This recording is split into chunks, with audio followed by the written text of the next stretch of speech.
Welcome to special report. Hunter road Bondivagu నాల ఈ పేరు వినగానే వరంగల్ ప్రాంతంలోని కాలనీల ప్రజలు హడలెత్తిపోతారు. గత 15 ఏళ్లుగా ఏటా వర్షకాలం 15 నుంచి 20 కాలనీలను ముంచుతోంది నాల.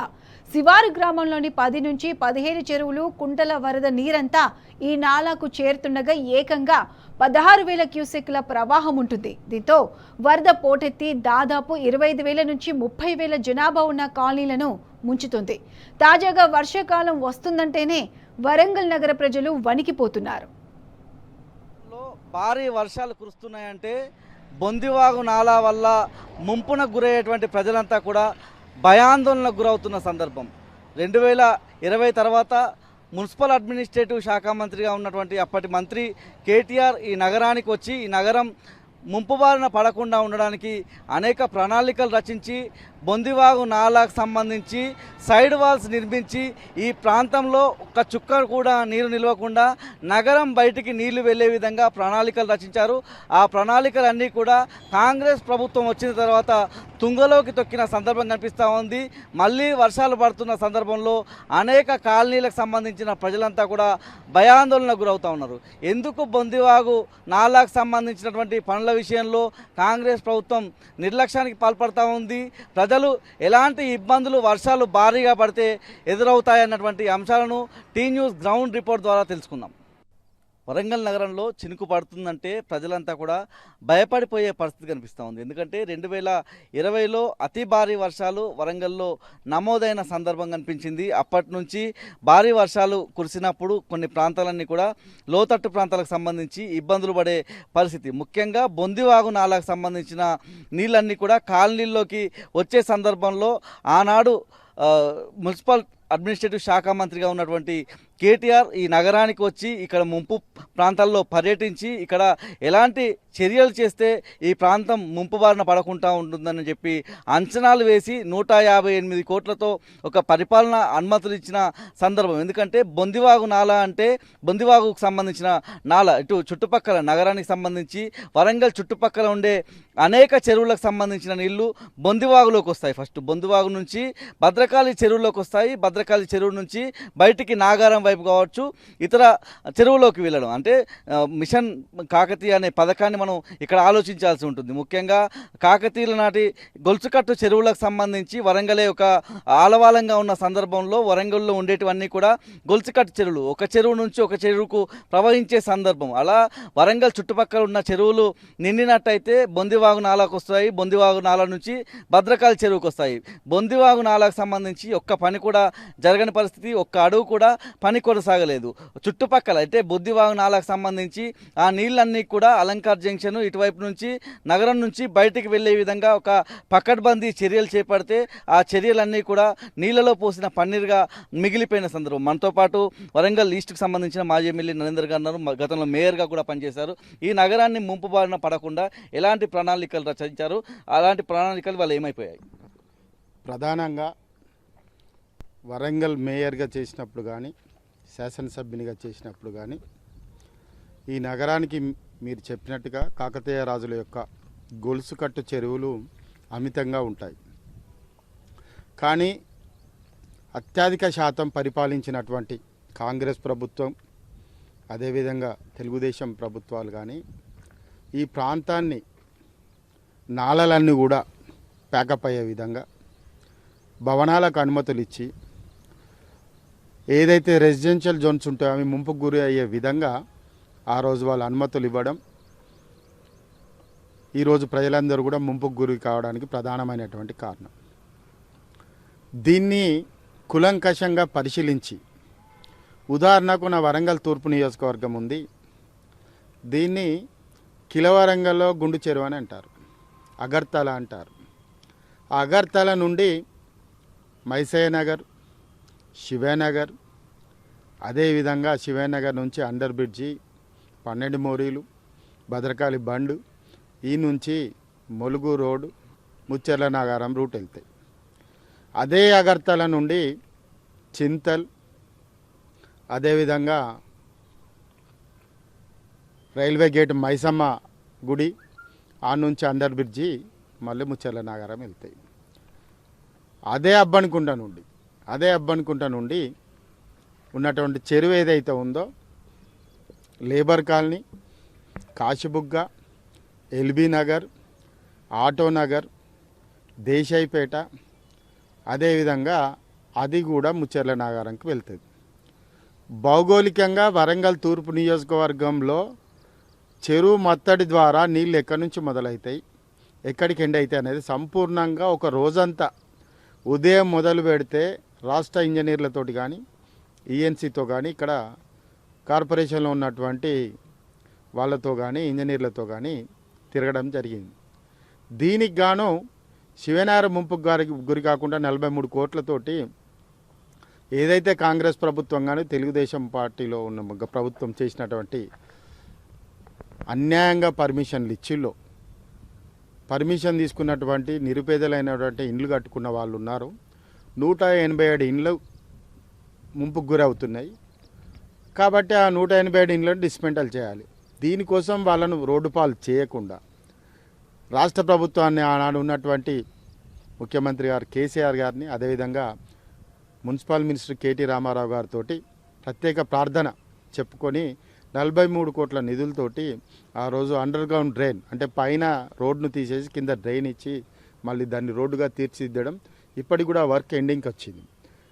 ఇదే విధానంతో ఇదే కిలవరంగల్ నుంచి చింతల నుంచి అదే అండర్ బ్రిడ్జి వరకు 10 కోట్ల రూపాయలు, అబ్బనుకుంట నుంచి 10 కోట్ల రూపాయలు, అదేవిధంగా దామెర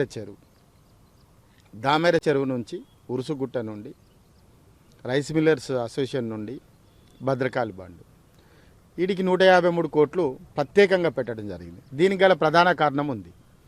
ఎందుకు ప్రధాన కారణం ఉన్నదంటే భద్రకాళి యొక్క అమ్మవారి యొక్క చెరువు పక్కకే ఇక్కడ రెసిడెన్షియల్ జోను ఏర్పడడం జరిగింది. దాంతో ఎప్పుడు కూడా వారు ముంపుకు గురి కావడం, మేము ఎప్పుడు కూడా వారికి సహాయ చర్యలు ఏర్పాటు చేయడం ఇవన్నీ కూడా కొనసాగటి. దాన్ని దృష్టిలో పెట్టుకొని స్వయంగా ముఖ్యమంత్రి గారిని కేసీఆర్ గారిని రిక్వెస్ట్ చేసి ఇటువంటి పరిస్థితులు ఉన్నాయని చెప్పి ఒకానొక సందర్భంలో ముంపుకు గురి అయినప్పుడు కేటీఆర్ గారిని కూడా ప్రత్యేకంగా పరిస్థితులను వివరించి వారు వచ్చి ఇక్కడ కూడా చూడడం జరిగింది. ఇదే బొందివాగు దగ్గర కేటీఆర్ గారు స్వయంగా తిరగడం జరిగింది.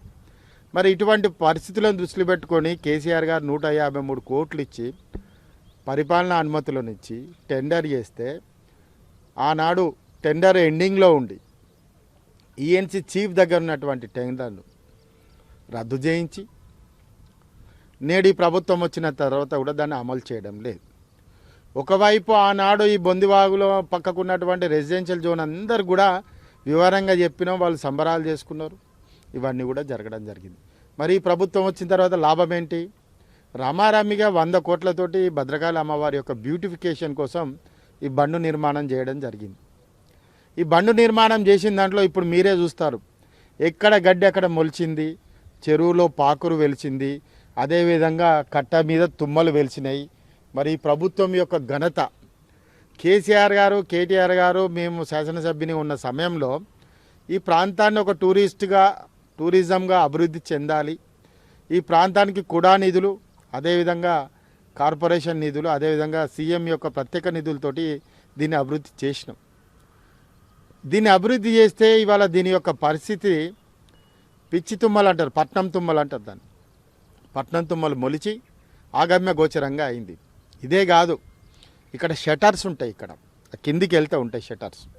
బాగా నీరు వచ్చినప్పుడు ఆ షటర్స్ను ఓపెన్ చేయాల్సి ఉంటుంది. నేను మేయర్గా ఉన్నప్పుడే దానికి ఆల్టర్నేటివ్ కూడా ఏర్పాటు చేయడం జరిగింది. మరి ప్రభుత్వం వచ్చింది, 18 నెలలు వచ్చినాయి. స్థానిక శాసనసభ్యురాలు, మంత్రి, మరి మీకేం చేతనవుతుందో చెప్పండి. మీరు ఎంపిక కాబడ్డారు, ఇక్కడ సమస్యలను పక్కకు పెట్టి పరిష్కరించకుండా మేము 16 ఎకరాలు అమ్మి 70 కోట్లు ఖర్చు పెట్టినామంటే మీరు మనుషుల పైశాచికమా, పిచ్చా? మీరు ప్రజాక్షేత్రంలో ఉన్నారా, ప్రజల కోసం ఉన్నారా, లేకుంటే మీరేంటి అసలు? ఇవాళ అన్నీ కూడా విచ్ఛిన్నం చేస్తున్నారు. వీటికెళ్ళి కొద్దిగా సజావుగా చూస్తే ఇన్నే సూపర్ స్పెషాలిటీ హాస్పిటల్ కనబడుతుంది. ఆ సూపర్ స్పెషాలిటీ హాస్పిటల్ మీరు చూడండి, రామారామిగా 900 కోట్లు ఎక్స్పెండిచర్ చేసింది తెలంగాణ రాష్ట్ర ప్రభుత్వం కేసీఆర్ గారి నాయకత్వాన. 250 కోట్లు ఇంకా పూర్తిగా చేస్తే దాంట్లో ఎక్విప్మెంట్స్ కానీ మిగతా పెండింగ్ సివిల్ వర్క్ కానీ చేయాల్సినటువంటి అవసరం ఉన్నది. ఇవన్నీ గాలికి వదిలేసి కేసీఆర్ను కామెంట్ చేయడం, కేటీఆర్ను కామెంట్ చేయడం, అదేవిధంగా లోకల్ నాయకులతోటి రకరకాలైన కామెంట్లను చేయడం జరుగుతున్నది. మేము ఒకటే ఈరోజు సూటిగా అడుగుతున్నాం, భద్రకాళి అమ్మవారి సాక్షిగా తెలంగాణ రాష్ట్ర ప్రభుత్వం, కేసీఆర్ గారు ముఖ్యమంత్రిగా, కేటీఆర్ గారు మున్సిపల్ శాఖ మంత్రులుగా ఈ బండును అభివృద్ధి చేసి పర్యాటకులకు కానీ రెవెన్యూ జనరేట్ చేయడానికి ఆనాడు మా ప్రభుత్వం చేస్తే, ఈరోజు ఈ బండు మీద పిచ్చి తొమ్మలు మొలిచే విధంగా, ఈ నియర్ బై ఉన్నటువంటి ప్రజలందరూ ముంపుకు గురయ్యే విధంగా ఇచ్చిన నిధులను కూడా ప్రభుత్వం యొక్క అనుమతులతోటి అడ్మినిస్ట్రేషన్ శాంక్షన్ ఇవ్వడమే కాకుండా ఫైనాన్స్ అలొకేషన్ చేసినటువంటి నిధులను కూడా వాడుకోలేని చేతగాని మీ దద్దమ్మ ప్రభుత్వం ఒకడికోడు తన్నుకొని ఓడికోడు గుద్దుకొని ప్రెస్ మీట్లు పెట్టుకొని నేను కొండ మురళిని అన్నా అని ఒకరు, కొండ మురళి నేను వాళ్ళని అన్నా అని ఒకరు, మధ్యలో సందుల్లో సయాట లెక్క ఇంకో ఎమ్మెల్సీ వచ్చి నాదొక గ్రూప్ అని అనడం, మీ పిచ్చి వ్యవహార చేష్టలన్నీ కూడా ప్రజలు గమనిస్తున్నారు. ఈ బండును ఎవరు ఈ విధంగా తయారు చేయమన్నారు? అదేవిధంగా మేము అడుగుతున్నాం, బస్టాండ్ కూడా అదే పరిస్థితి. శానిటేషన్ సవ్యంగా లేదు, పట్టించుకునేవాడు లేడు. ఈ విధమైనటువంటి దుస్థితి అధ్వానమైనటువంటి పరిస్థితి ఏదైతే వరంగల్ నగరంలో ఉన్నదో, ఈ నగరాన్ని బాగు చేయడానికి అహర్నిశలు కృషి చేసిన ఫలితాలు లేకుండా దాన్ని కనీసం కాపాడే అంత తెలివి కూడా లేదు మీకు. ఈరోజు పోయిన వాటర్ సప్లైలో కూడా ఒక అధ్వానమైనటువంటి పరిస్థితి చేశారు. వాటర్ సప్లై చాలా అధ్వానంగా ఉంది వరంగల్ నగరంలో. ఇప్పుడు వానలు పడ్డా కానీ ఎండాకాలం పరిస్థితి ఏందన్నది మీరు అందరూ కూడా పరిశీలిస్తే తెలుస్తుంది. కిలవరంగల్లో కానీ అదేవిధంగా కాశీబుగ్గలో కానీ వాటర్ సప్లై ప్రాపర్గా లేదు. అదనంగా కిలవరంగల్కు మేము ఒక ఓవర్ హెడ్ ట్యాంకును కూడా కట్టేయడం జరిగింది. దాన్ని వాడుకునే తెలివి లేదు. అదేవిధంగా ఎండాకాలంలో డీసిల్ట్ తీయాలి. డీసిల్ట్ సమావేశం ఇక్కడ ఉన్నటువంటి మేయర్ మార్చి ఏప్రిల్లో పెడుతుందండి. జనవరిలో పెట్టాల్సిన డీసిల్ట్ మార్చి ఏప్రిల్లో పెడుతుంది. ఇది ఎక్కడైనా ఉందా? మార్చి ఏప్రిల్లో పెడితే వాడు తూతు మంత్రంగా బిల్లులు ఎత్తుకుంటారు. పాపం కాంట్రాక్టర్ రోడ్డు మీద పడ్డారు. మేము అదే మళ్ళీ చెప్తున్నాం, ఏ ప్రభుత్వం వచ్చినా మీ ముఖాలను చూసి ప్రజలు విసుకెత్తిళ్ళు, కానీ మీ పని విధానాన్ని చూసి అంతకు 1000 రెట్లు విసుకెత్తిళ్ళు. ఈ విసుగులో వాళ్ళు బాధపడే బాధలో మీకు రాబోయే రోజులలో మీకుండే ఏ విధంగా ఉంటుంది అన్నది రప్పే ఉంటుంది. జై తెలంగాణ. ఇది మొత్తంగా చూస్తే బొందివాగు నాలనే కాదు, నగరంలో ఏ పని చేసినా కూడా ఒక శ్రద్ధ లేదు. పూర్తిగా కమిషన్ల మయమైపోయింది. వరంగల్ మున్సిపల్ కార్పొరేషన్ సంబంధించినటువంటి ఈ ప్రాంతం అంతా కూడా కమిషన్ల మయమైపోయింది అన్నటువంటి అంశాన్ని అయితే మాజీ ఎమ్మెల్యే నన్నపనేని నరేందర్ గారు వ్యక్తం చేస్తూ ఉన్నారు. కెమెరా పర్సన్ సంజీవ్తో రవికాంత్, టీ న్యూస్, బొందివాగు నాలకు సంబంధించి భద్రకాళి బండ్ నుంచి వరంగల్ జిల్లా. 2020 తర్వాత నుంచి కురుస్తున్న భారీ వర్షాలతో నగరంలోని పలు కాలనీల ప్రజలు ఎక్కడ ఇండ్లు మునిగిపోతాయోనే ఆందోళన చెందుతున్నారు. గత బీఆర్ఎస్ అధికారులు ప్రణాళికలు వేసిన ఏడాదిన్నర క్రితం అధికారంలోకి వచ్చిన కాంగ్రెస్ నేతలు ఏమాత్రం పట్టించుకోవడం లేదు. బొందివాగు నాలాను ఇప్పటికైనా విస్తరించి రిటైనింగ్ వాల్ నిర్మిస్తే బతుకులు బాగుపడతాయని ప్రజలు ఆశగా ఎదురుచూస్తున్నారు. అసలు బొందివాగు నాల విస్తరణ పనుల విషయంలో కాంగ్రెస్ ప్రభుత్వ నిర్లక్ష్యం ఏంటి? ఆ పనులు పూర్తయితే నగరానికి తప్పే ముంపు ఏంటి? బొందివాగు ప్రాంతం నుంచి మా వరంగల్ ప్రతినిధి రవికాంత్ అందించే వివరాలు చూద్దాం. ఎన్టీఆర్ నగర్ సంబంధించిన మరికొంతమంది మహిళలను, అమ్మ ఏంది ఇక్కడ ఈ కాలువలు నిర్మించకపోవడం వల్ల మీకు ఎట్లాంటి ఇబ్బందులు అయితే వర్షాకాలం వస్తాయి? వర్షాకాలం వస్తే బాగా ఇబ్బంది అవుతుంది సార్. మేము ఇద్దరం శాతగానంలో వనుక్కుంటా ఏడుచుకుంటా పోతాను వస్తాను ఫంక్షన్ హాలకు. ఇంట్లోకి నీళ్ళు వచ్చుడు అవి చేసుకునే ఓపిక కూడా మాకు ఉండలేదు. ఇక ఫంక్షన్ హాలలో పోతే మనిషికో రకంగా మాట్లాడతారు, మమ్మల్ని ఎవరు పట్టించుకుంటలేరు సరిగ్గా. ఈ నీళ్ళు పోయేటట్టు చేయరు మాకు గంతే. ఇక ఏంది బొందివాగు నాలకు సంబంధించి ఈ సైడ్ కాలువ నిర్మించకపోవడం వల్ల మీ కాలనీ కాకుండా ఇక్కడ ఇంకేమేమి కాలనీలు ఇబ్బంది పడతాయి వర్షాకాలం వస్తే? Brindavanam colony, Sainagar colony, NTR colony అయితే మెయిన్ ఫస్ట్ మాత్రం అయితే ఎన్టీఆర్ కాలనీ 30 అవుతుంది. ఎందుకనంటే ఈ 2-3 వానలకే ఇంతగానం నీళ్ళు వచ్చినాయి. నీళ్ళు వచ్చి మొత్తం పురుగులు, ఎర్రలు, అవేంటి అన్నీ మొత్తం ఇక్కడ దాకా వస్తున్నాయి. మాకు 2 చిన్నపిల్లలే ఉన్నారు. వాళ్ళు అయితే భయం పడుతూ అయితే ఉంటున్నాం మేమైతే. ఇక్కడనైతే పిల్లలతోనైతే చాలా ఇబ్బంది అవుతుంది. పురుగులు చేయబట్టి అయితే మస్తు ఘోరంగా అదవుతుంది. కాలువ కూడా ఏపిస్తానన్నారు, అది కూడా చేపిస్తలేరు మాకు. మెయిన్ ఏంటంటే మొన్న ఏపిచ్చిళ్ళు, అది అల్లనే గుడిపిల్లు మొత్తము, మళ్ళీ అవి నీళ్ళు ఎటు పోతలేవు. ఈ 2 వానలకే ఇక్కరాకు వచ్చినాయి మాకు నీళ్లు. ఈ పురుగులోటి భయం అవుతుంది, భయంతో బతుకుతున్నాము. మొత్తం అయితే చర్చి కూల కొడతానన్నారు, చర్చి కూల కొట్టలేదు. చర్చి కిందకి వెళ్ళి నాణాలు వేస్తానన్నారు, అవి కూడా వేయలేదు. మరి మాకు ఇంతవరకు కూడా ఏది హెల్పింగ్ నేచర్ లేదు. మీరు ఏం చెప్తారమ్మా? ఇప్పుడు కేటీఆర్ గారు కూడా వచ్చింది కదా, మీ కాలనీని మొత్తం చూసి ఇక్కడ సమస్య లేకుండా చేస్తామని హామీ ఇచ్చిండ్రు. ఆ తర్వాత ఇక్కడ పైసలు కూడా నిధులు విడుదల చేసిండ్రు. తర్వాత ఇక్కడ పనులు జరగలేదు. ఇప్పుడు కొత్త కాంగ్రెస్ వచ్చింది కాబట్టి పనులు జరుగుతలేవు. అంటే ఈ పనులు జరిగితే మీకు ఎటువంటి ఇబ్బంది కలగకుండా ఉంటుంది. ఇప్పుడు ఈ వర్షాకాలం వస్తే ఎట్లాంటి భయం ఉంటుంది మీకు? పనులు జరిగితే ఇబ్బంది ఏముండదు. పనులే చేస్తలేరు. మెయిన్ పనులు చేయక మాకు నీళ్ళు వచ్చి సంవత్సరం మేము పోతూనే ఉన్నాం. మాకు అక్కడ నీళ్ళు ఆగి అంత ఇండ్లకే, అంత డ్రైనేజింగ్ కూడా ఇండ్లకే వస్తుంది. అది మాకు ప్రాబ్లం అవుతుంది. వాళ్ళు క్లియర్ చేస్తే మాకు ఇదంతా కానే కాదు. వాళ్ళు ఏ ప్రభుత్వం వచ్చినా అంతే చేస్తుండ్రు, ఒక్కటి కూడా బరాబర్ చేస్తలేరు. ఎవరంటే చేస్తానమ్మా, వస్తానమ్మా, అవుతుందమ్మా అంటారు, అది అంతనే చల్లబడేస్తారు, కథం అయిపోతుంది. మీరు ఏం చెప్తారమ్మా? ఎట్లాంటి ఇబ్బందులు పడతారు వర్షాకాలం వస్తే? వర్షాకాలం వస్తే చాలా ఇబ్బందులు పెడతాం. మేము ఉండనిక ఉన్న అవస్థ బాగున్నది. ఏమైనా వర్షాకాలం వస్తేనే ఎవరైనా వచ్చి ఎట్లున్నారు అని అడుగుతారు, కానీ తర్వాత అయితే ఎవరు వచ్చి చూడరు. ఇప్పుడు గిన్ని నీళ్ళు ఉన్నాయి, గీ వానకే గిన్ని నీళ్ళు వచ్చినాయి. మా పరిస్థితి ఎట్లా? తీసుకుపోతారు, పెన్షనాలు వేస్తారు, పెడతారు, తినుండు లేకుంటే సాగుండి. అందులో కూడా మమ్మల్ని నడుచుకుంటలేరు మంచిగా. మా ఏ నడుచుకోకుండా సరే గీ నీళ్ళు రాకుండా చేయండి. మేము కోరేది కదా ఒక్కటే, వింటున్నారా? గీ నీళ్ళు రాకుండా చేస్తే మీకు దండం పెడతాం.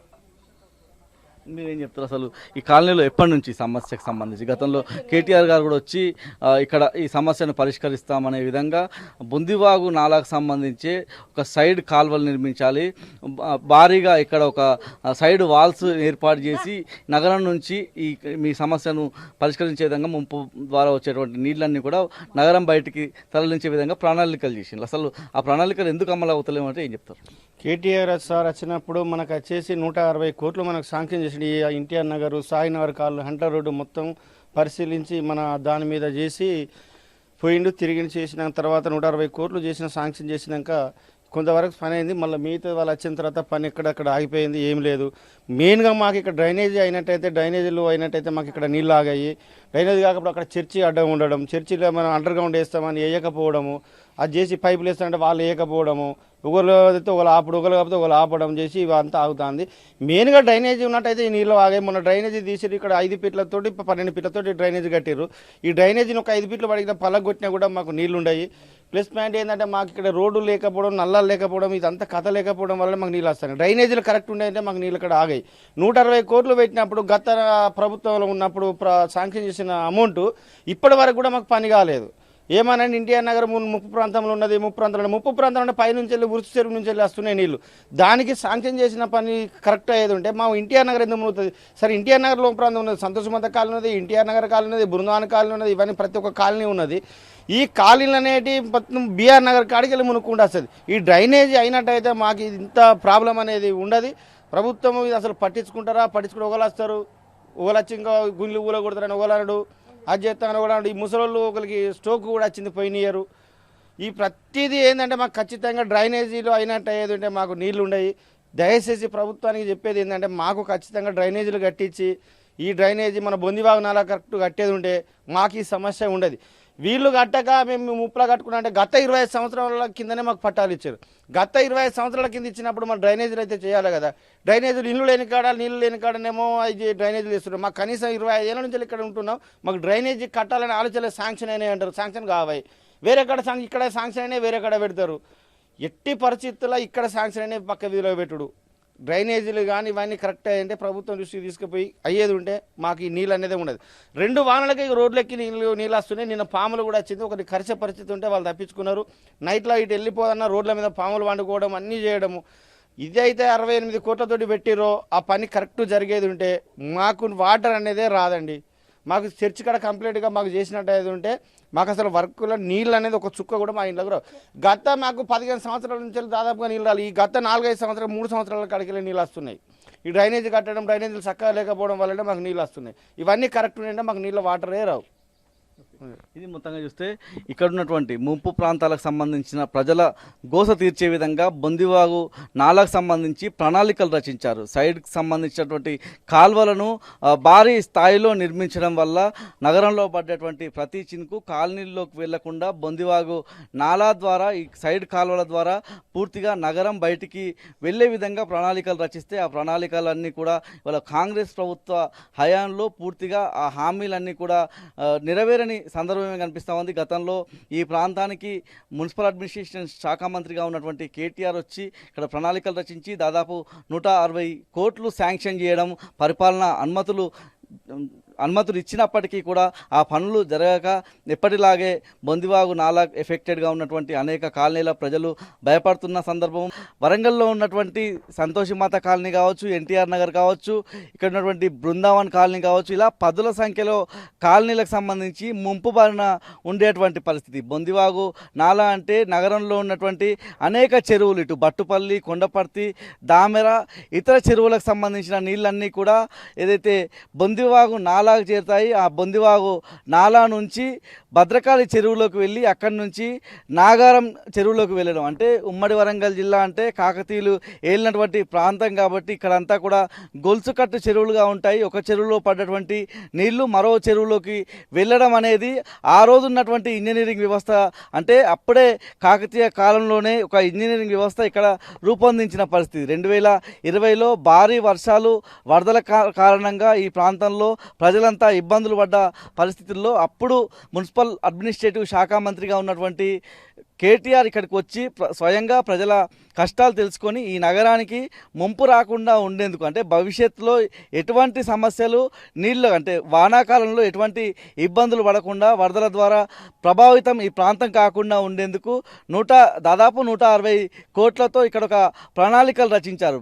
భారీ ఎత్తున ఇక్కడ సైడ్ కాలువలు, అంటే ఏదైతే సైడ్ వాల్స్తో కూడినటువంటి వాల్స్ ద్వారా కాలువలు నిర్మించి ఈ నగరంలో వచ్చేటువంటి ప్రతి చినుకు, ప్రతి చుక్కా నీరు కూడా ఆ సైడ్ కాలువల ద్వారా వెళుతూ అలంకార్ జంక్షన్ మీదుగా బయటికి, అంటే నగరం బయటికి ఆ నీళ్లను తీసుకువెళ్లే విధంగా ప్రణాళికలు రచించారు. ఆ ప్రణాళికలన్నీ కూడా నీటి మూటలుగా, నీటి ప్రణాళికలుగా మారిన పరిస్థితి. కొత్తగా వచ్చినటువంటి కాంగ్రెస్ హయాంలో భద్రకాళి చెరువుకు సంబంధించి పూడికతీత తీస్తామంటున్నారే తప్ప అటు ఆ పూడికతీత కాలేదు.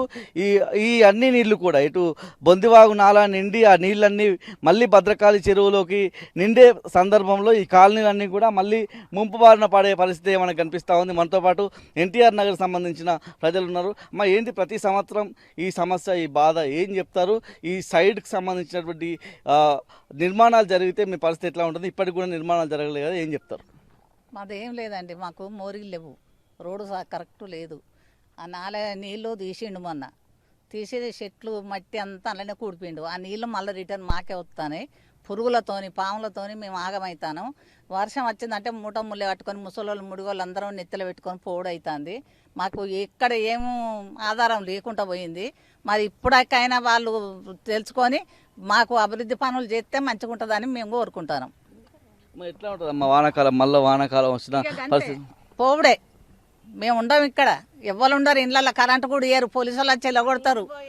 ఆ నీళ్లు పోయేదాకా బయటికి రాము, ఇంట్లోకెళ్ళి బయటికి రావాలి, బయటనే ఉండాలి. నీళ్లు పోయేదాకా వచ్చినాక మళ్ళీ మేము కడుక్కోవాలి. 3 ఏళ్ళ కింద అయితే ఇంటి మీదకి వెళ్ళిపోయినాయి నీళ్ళన్నీ.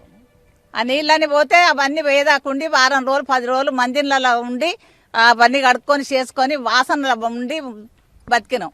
మరి ఇప్పుడు కూడా అదే పరిస్థితి. ఈ సంవత్సరం రావచ్చు అనుకున్నాం కానీ వస్తానాయి. ఇటు రోడ్డు పోతారని ఆశపడ్డాం, ఇటు రోడ్డు పోతారని ఆశపడ్డాం. ఇటు రోడ్డు లేదు. మాకు తొవ్వ పోవాలంటే ఇట్లకెళ్ళి తిరిగి చుట్టూరంగా తిరిగిపోవాలి. పెళ్ళైనా సావైనా ఏదైనా ఇట్లా పోవాలి. ఇట్లా పోవద్దు అసలు, లెక్క అయితే ఇట్లా పోవాలి. మాది ఇది తొవ్వ కాదు, వెనకకు పోయినట్టు పోతాను. మాకు మంచి అయితే లేదు. మాకు ఇప్పటికైనా రోడ్లు పోపియాలి, లేకుంటే ఇటన్నా రోడ్డు చేయాలి. మాకు మోరీలు కావాలి, ఇంటి నంబర్లు కావాలి, మాకు పట్టాలు ఇవ్వాలి. మీరేం చెప్తారమ్మా? అప్పుడు కేటీఆర్ కూడా వచ్చి మీ కాలనీలు తిరిగి ఇక్కడ మీ సమస్యను శాశ్వతంగా పరిష్కరిస్తామనే విధంగా ఆలోచన చేసింది. అప్పుడు ఆలోచన ఎట్లా ఉండే, అది ప్రణాళిక రూపం దాల్చిందా? అప్పుడు డబ్బులు వచ్చినాయి, చాలా కోట్లు విడుదలైనాయి అని చెప్పారు. ఇప్పుడు గవర్నమెంట్ మారినాక అది పట్టించుకోకుండా అయిపోయింది. ఇప్పుడు ఎన్నేళ్ళ నుంచి మేము మునుగుతానం తేలుతానం, ఇలా గవర్నమెంట్కు తెలియదు, అందరికీ తెలుసు, ఇలా మునిగేది చేసేది అంతా తెలుసు. కానీ మమ్మల్ని పట్టించుకునేటోళ్ళే లేరు. ఎప్పుడు వాన వచ్చినా మాకు భయమే, టెన్షనే. ఎప్పుడు పాములు వస్తాయి, ఎప్పుడు నీళ్లు మునుగుతాయి, ముసలోళ్ళని వేసుకొని పోవడం చేయడం. మాకు ఇంటి నెంబర్లు ఇస్తా అన్నారు, అవి ఇవ్వలేదు. ఇండ్లు లేని కాడ రోడ్లు పోసిండ్రు, ఇండ్లు ఉన్న కాడ రోడ్లు పోతాయి. ఇట్లా పోతాం కదా మేము, తెల్లారగా అట్లా పాములు గినికి అన్ని తొక్కకుండా పోవాల్సి వస్తుంది. కనీసం కరెంటు కూడా చక్కగా లేదు, ఈ ఫోన్ నెంబర్ కరెంటు కూడా చక్కగా లేదు, లైట్లు కూడా. మాకు అక్కడ చర్చి తీసేస్తే మాకు అసలు ఈ ప్రాబ్లం అనేది ఉండదు. కొంచెం పైపులు ఎత్తామన్నారు, అవి వేయలేదు. ఆ చర్చి అన్నది ఇస్తామన్నారు, అది లేదు, ఏది లేదు. మాకు ఈ నీళ్ళ సమస్య మొత్తం తీరాలి, ఈ డ్రైనేజీలు కావాలి, ఇవన్నీ కావాలని చెప్తాను. ఈ మోరీలు తీస్తానమ్మా, ఏంది పరిస్థితి? ఆ మోరీలు తీసినా ఏం లాభం, పైన పైన తీసి ఆ చెత్త పక్కకెత్తే మళ్ళీ అది నీళ్ళు వస్తే మళ్ళీ అందులోనే పడతాండే, మళ్ళీ ఎప్పటి నీళ్ళు అట్లనే ఉంటాండే. అసలు ఇంతవరకు మాకు నీళ్ళు అదవరకన్నా పోయేది. ఇప్పుడు ఆ కాలువ సైడ్ వాళ్ళు కట్టిన కాంచి ఆయనతో ఒక్క చుక్క కూడా పోవట్లేదు, ఆ ఒక్క చుక్క నీళ్ళు కూడా పోవట్లేదు. మాకు కాలువలు కావాలి, ఇంటి నెంబర్లు కావాలి. మాకు ఈ రోడ్లు మాకు ఇటు నుంచి ఎత్తేనే రోడ్డు చక్కగా ఉంటుంది. ఎక్కడి నుంచో దూరం నుంచి రోడ్డు పోవాలంటే మేము పని చేసుకుంటాం, తెల్లారులు ఎత్త పని చేసుకుంటాం, అదంతా తిరుగుతాం సార్. మాకు ఇక్కడ రోడ్లు కావాలి. ఈ గవర్నమెంట్ని కోరుకునేది ఒకటే, ఏ గవర్నమెంట్ వచ్చినా చేస్తలేరు. ఇప్పటికైనా ఈ గవర్నమెంట్ అయినా కొంచెం కళ్ళల్లో పెట్టుకొని మమ్మల్ని చూస్తే అదే చాలు. ఏం చెప్తారు, ప్రతి సంవత్సరం ఎట్లుంటుంది మీ దగ్గర సమస్య? 25 సంవత్సరాలు సార్ ఇళ్ళకి వచ్చి మేము 25 సంవత్సరాలు అవుతుంది కాళ్ళీళ్ళు ఉండబట్టి. ఎప్పుడు సంవత్సరం ఇదే గోసపడాల్సింది. ఫంక్షన్ హాల్కి తీసుకుపోతారు, ఇంత తిండి పెడతారు, మళ్ళీ బయటకు వస్తాం. ఇదే బతుకైతుంది. కానీ మరి వచ్చిన వాళ్ళు వీళ్ళు ఎట్లుంటారు, ఏం కథ అన్న ముచ్చట లేదు, పట్టించుకుంటలేరు. కాలువలు అన్నారు, కాలువలు తిట్టలేరు, రోడ్లు లేవు. మాకు బతుకని తిట్టనైతే మేము 4ంటికి పనులకు బయటెళ్ళాం సారు. మా పరిస్థితి ఇది ఉన్నది, మీరు ఏం చేస్తారో మీకు దండం పెట్టాలి. మాకు నీళ్ళు వస్తేనే భయం అవుతుంది, ఉండలేకపోతాను. ఇది పరిస్థితి. ఇప్పుడు అది ఆ కాలువలన్నీ కూడా నిర్మిస్తే, ఏర్పాటు చేస్తే మీకు ఇబ్బంది పోతుందా? ఇబ్బంది పోతుంది, మాకు మంచుకుంటుంది. మీరేం చెప్తారు, మన పేరేంది, ఎట్లాంటి సమస్యలు ఎదుర్కొంటున్నారు? గతంలో కేటీఆర్ కూడా వచ్చి ఇక్కడంతా మున్సిపల్ అడ్మినిస్ట్రేషన్ స్టేట్ శాఖ మంత్రిగా వచ్చి చూసి పోయిండు, మీ సమస్య పరిష్కరిస్తామని చెప్పారు. అప్పుడు నిధులు కూడా మంజూరైనాయి. ఆ పనులు ఇప్పుడు జరగకపోవడం మీకు ఎట్లాంటి ఇబ్బంది కలిగిస్తుంది? అసలు 10-15 సంవత్సరాల నుంచి అసలు నీళ్లు రావడం పోవడం ఇదొక్కటే సమస్య అవుతుంది. నీళ్ళు వచ్చినప్పుడే మన రాజకీయ పార్టీ వాళ్ళు అవపడతారు, తర్వాత ఎవ్వరు అవపడరు. గవర్నర్ గారు వచ్చిళ్ళు, గవర్నర్ గారు వచ్చి మా కాలనీకి, మా కాలనీ బాగుపడుతుంది అని మేము మస్తు సంతోషపడ్డాం. కానీ అది లేదు, ఇది లేదు, అసలు ఒక గింత పుల్ల కూడా గిటి జరిపింది లేదు మా కాలనీకి. ఇదే సమస్య. ప్రతి సంవత్సరం చెప్పి మాకే ఆష్ట వస్తుంది, చదువుకొని తోముకొని కడుక్కొని చేసేవారు. కానీ వాళ్ళకైతే ఏమనిపిస్తలేదు. ఇప్పుడు పక్క కాలనీ ఉంది, ఇటు పక్క కాలనీ ఉంది, అటుపక్క కాలనీ ఉంది. రోడ్లు వచ్చినాయి, రేపో మాపో ఇంటి నెంబర్లు వస్తాయి, ఇంటి పట్టాలు ఉన్నాయి వాళ్ళకు. మాకు ఒక మోరీ కూడా వస్తలేదు మాకు. చెప్పండి ఇక ఏం చెప్పాలి వాళ్ళకి? చెప్పి మాకే ఏదో అనిపిస్తుంది, కానీ వాళ్ళకి ఏమనిపిస్తలేదు. ప్రతి సంవత్సరం వీళ్ళు ఇట్నే చదువుకొని పోతారు, ఇట్నే చేస్తారు, వీళ్ళు ఇట్నే వచ్చి ఉంటారు, ఇట్నే మాట్లాడతారు అని వాళ్ళు లైట్ తీసుకుంటారు, అంతే తప్ప ఇంకేం లేదు. ఇప్పుడు ఈ సైడ్ కాలువలు మీకు పటిష్టంగా నిర్మిస్తే ఇవన్నీ అలంకార్ జంక్షన్ వరకు నీళ్లు పోయే విధంగా ప్రణాళికలు చేసిండ్రు. అది ఒకవేళ జరిగితే మీ పరిస్థితి బాగుంటుందా? బాగుంటుంది, కానీ అది జరగాలి అంటే మళ్ళీ ఇంకో ప్రభుత్వం కూడా వస్తుంది కావచ్చు అవి జరిగే వరకు. అది మాత్రం కరెక్ట్గా చెప్తాను నేను, అంతే. ఆ తొందరగా చేద్దాము, వీళ్ళకు అయ్యో వీళ్ళు ప్రాబ్లంలు ఉన్నారు అన్న ఆలోచన ఏ ఒక్క రాజకీయ పార్టీ వాళ్ళకు లేదు. పోతాలు ఫంక్షన్ హాల్ ఏదో ఇంత పెడితే తింటాళ్ళు, అత్తాళ్ళు, ఉంటాళ్ళు, వాళ్ళకేందన్నట్టు అనుకుంటాళ్ళు తప్ప మా ఇంట్లో సమస్యలు వాళ్ళకి అర్థమవుతలేదు. ఇక్కడ ఉన్న కాలుష్యం గిడి చూడండి, ఎంత నీళ్లు, వాసన, పురుగులు, దోమలు, వీళ్ళు ఎట్లుంటాళ్ళు అన్న ఆలోచన ఉందా? లేదు. మరి పోయిన సంవత్సరం నుంచి గవర్నర్ గారు వచ్చి 2 సంవత్సరాలు అవుతుంది, 2 సంవత్సరాల నుంచి కూడా ఇంత పని కూడా కాలే మాది. మీరే అర్థం చేసుకోవాలి. ఇక ఇది మొత్తం చూస్తే బొందివాగు నాలా వల్ల ఎఫెక్ట్ అయ్యేటువంటి ప్రజల అభిప్రాయం. అంటే ఒకవేళ ఆ సైడ్కి సంబంధించినటువంటి కాలువలు నిర్మించి ఈ సిల్ట్ ఏదైతే ఆ మోరిల్లో ఉంటుందో, ఆ సిల్ట్ ఏదైతే ఆ పేరుకుపోయేటువంటి చెత్తను తొలగిస్తే ఇక్కడ ఉన్నటువంటి సమస్యలు తీరుతాయన్నటువంటి అంశాన్ని అయితే వాళ్ళు చెప్తా ఉన్నారు. పూర్తిగా ఇబ్బందుల్లో బతుకుతూ ఉన్నాము. వెంటనే ఏదైతే ఆ గతంలో శాంక్షన్ అయినటువంటి దాదాపు 160 కోట్లతో ఇక్కడ ఆ కాలువలు నిర్మించడం కావచ్చు, ఇక్కడ చుక్క నీరు పడితే నగరం నుంచి బయటికి పోయే విధంగా రచించినటువంటి ప్రణాళికలు అమలు కావాలన్నటువంటి అభిప్రాయాన్ని అయితే ఎన్టీఆర్ నగర్ సంబంధించిన ప్రజలే కావచ్చు, సంతోషిమాత నగర్ సంబంధించి కావచ్చు, బృందావన కాలనీకి సంబంధించి కావచ్చు, ఈ ముంపు ప్రాంతానికి సంబంధించినటువంటి ఇబ్బందులు పడే ప్రజలంతా కూడా తమ అభిప్రాయంగా వ్యక్తం చేస్తున్నారు. ఇది వాటి స్పెషల్ రిపోర్ట్కి వాషింగ్టన్ న్యూస్.